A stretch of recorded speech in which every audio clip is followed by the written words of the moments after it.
ಪರವಾಗಿ ಅಭಿನಂದನೆಯನ್ನು ಸಲ್ಲಿಸೋದಕ್ಕೆ ಬಯಸ್ತೇನೆ. ಬಹಳ ಜನರಿಗೆ ಆಶ್ಚರ್ಯ ಆಗಿರಬಹುದು, ಕರ್ನಾಟಕದಲ್ಲಿ ವಿಶೇಷವಾಗಿ ಭಾರತೀಯ ಜನತಾ ಪಾರ್ಟಿ ಮತ್ತು ಜನತಾ ದಳದವರಿಗೆ ಆಶ್ಚರ್ಯ ಆಗಿರಬಹುದು. ಕಾಂಗ್ರೆಸ್ಸಿನವರು ಇದ್ದಕ್ಕಿದ್ದಾಗೆ ಇಂತಹ ಒಂದು ಬೃಹತ್ತಾದ ಸಮಾವೇಶವನ್ನ ಅದರಲ್ಲೂ ಹಾಸನ ಜಿಲ್ಲೆನಲ್ಲಿ ಮಾಡ್ತಾ ಇದ್ದಾರೆ. ಯಾಕೆ ಅಂತೇಳಿ ಮಾಧ್ಯಮ ಸ್ನೇಹಿತರು ವಿಧ ವಿಧವಾಗಿ ಚಿತ್ರಣವನ್ನು ಬಿಡಿಸಿಟ್ಟಿದ್ದಾರೆ. ಕೆಲವರು ವೈಯಕ್ತಿಕವಾಗಿ ನಮ್ಮ ನಾಯಕರಾದಂತಹ ಸಿದ್ದರಾಮಯ್ಯನವರ ಬಗ್ಗೆ ಮಾತನಾಡಿದ್ದಾರೆ.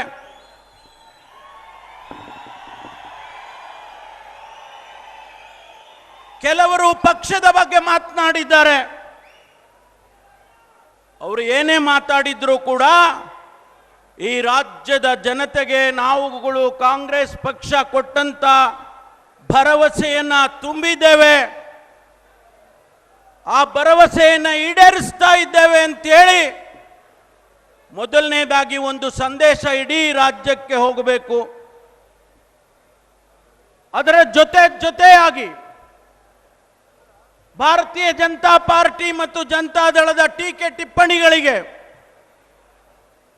ಅವರ ಸುಳ್ಳು ಹೇಳಿಕೆಗಳಿಗೆ, ಅವರು ನಡ್ಕೊಳ್ತಾ ಇರ್ತಕ್ಕಂಥ ನಡವಳಿಕೆಗಳಿಗೆ ಉತ್ತರ ಕೊಡಬೇಕು ಅಂತೇಳಿ ಜನಕಲ್ಯಾಣ ಸಮಾವೇಶವನ್ನು ಇವತ್ತು ಏರ್ಪಾಡು ಮಾಡಿದ್ದೇವೆ. ಸ್ನೇಹಿತರೆ, ಭಾರತೀಯ ಜನತಾ ಪಾರ್ಟಿಗೆ, ಜನತಾ ದಳಕ್ಕೆ ಈ ರಾಜ್ಯದ ಜನ 2023ರಲ್ಲಿ ಕಾಂಗ್ರೆಸ್ ಪಕ್ಷಕ್ಕೆ 136 ಸೀಟ್ಗಳನ್ನು ಗೆದ್ದಿಸ್ಕೊಡೋದ್ರ ಮೂಲಕ ಅವರಿಗೆ ಪಾಠ ಕಲಿಸಿದ್ದಾರೆ. ಆದರೆ ಅವರು ಪಾಠ ಕಲ್ತ್ಕೊಂಡಂಗೆ ಕಾಣಲಿಲ್ಲ. ಜನರ ತೀರ್ಮಾನವನ್ನು ಒಪ್ಪಿದ್ದೇವೆ ಅಂತ ಅವ್ರ ಬಾಯಿನಲ್ಲಿ ಬರಲೇ ಇಲ್ಲ.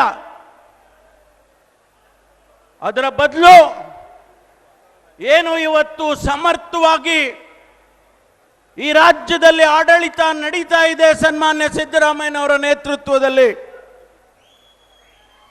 ಕೊಟ್ಟ ಮಾತುಗಳನ್ನು ಉಳಿಸ್ಕೊಂಡಿದ್ದೇವೆ.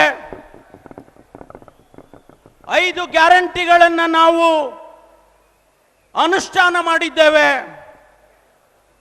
ಬಹುಶಃ ನಿಮಗೆ ಹೊಟ್ಟೆ ಉರಿ ತಡ್ಕೊಳ್ಳೋಕ್ಕಾಗದೇ ಇರಬಹುದು, ಆದರೆ ನೀವು ಕೂಡ ಭಾರತೀಯ ಜನತಾ ಪಾರ್ಟಿಯ ವರಿಷ್ಠರು ಕೂಡ ಬೇರೆ ರಾಜ್ಯಗಳಲ್ಲಿ ನಮ್ಮನ್ನ ಕಾಪಿ ಹೊಡೆದಿದ್ದಾರೆ.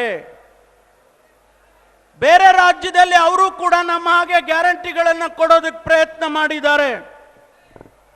ಆದರೆ ಇಲ್ಲಿ ಮಾತ್ರ ಕಾಂಗ್ರೆಸ್ ಪಕ್ಷ ಹಣಕಾಸಿನಲ್ಲಿ ದಿವಾಳಿ ಎದ್ದೋಗಿದೆ. ಗ್ಯಾರಂಟಿಗಳನ್ನು ಅನುಷ್ಠಾನ ಮಾಡೋದ್ರಲ್ಲಿ ರಾಜ್ಯದ ಜನತೆಗೆ ಕಾಂಗ್ರೆಸ್ ಪಕ್ಷ ಮೋಸ ಮಾಡಿದೆ. ಈ ಮಾತುಗಳನ್ನೆಲ್ಲ ಆಡ್ತಾ ಇದ್ದಾರೆ. ಸ್ನೇಹಿತರೆ, ಇವತ್ತು ನಾನು ಈ ವೇದಿಕೆ ಮೂಲಕ ಭಾರತೀಯ ಜನತಾ ಪಾರ್ಟಿಯವರಿಗೆ ಹೇಳೋದಕ್ಕೆ ಬಯಸ್ತೇನೆ, ಜನತಾ ದಳದವರಿಗೆ ಹೇಳೋದಕ್ಕೆ ಬಯಸ್ತೇನೆ, ಕಾಂಗ್ರೆಸ್ ಪಕ್ಷವನ್ನು ನೀವು ಅಳ್ಳಾಡಿಸೋದಕ್ಕೆ ಸಾಧ್ಯ ಇಲ್ಲ. ಕರ್ನಾಟಕದಲ್ಲಿ ಯಾವುದೇ ಕಾರಣಕ್ಕೂ ನಮ್ಮಲ್ಲಿ ಯಾವ ಭೇದ ಭಾವ ಇಲ್ಲ.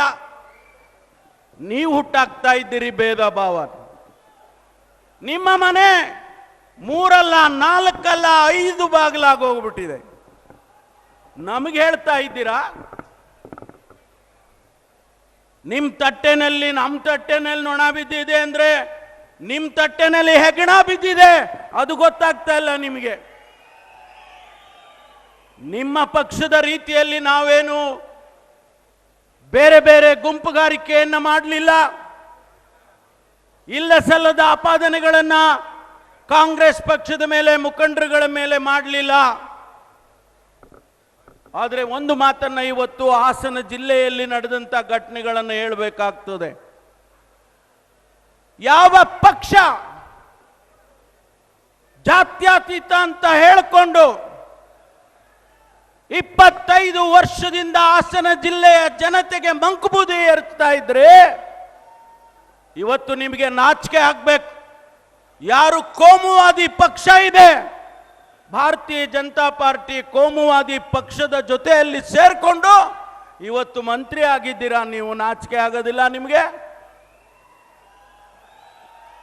ಮೊದಲು ಆ ಜಾತ್ಯತೀತ ಅನ್ನೋದನ್ನ ಚೇಂಜ್ ಮಾಡಿ ಕೋಮುವಾದಿ ಪಕ್ಷ ಅಂತ ಹೇಳಿ ಸೇರಿಸ್ಕೊಳ್ಳಿ ನೀವು ಕೂಡ.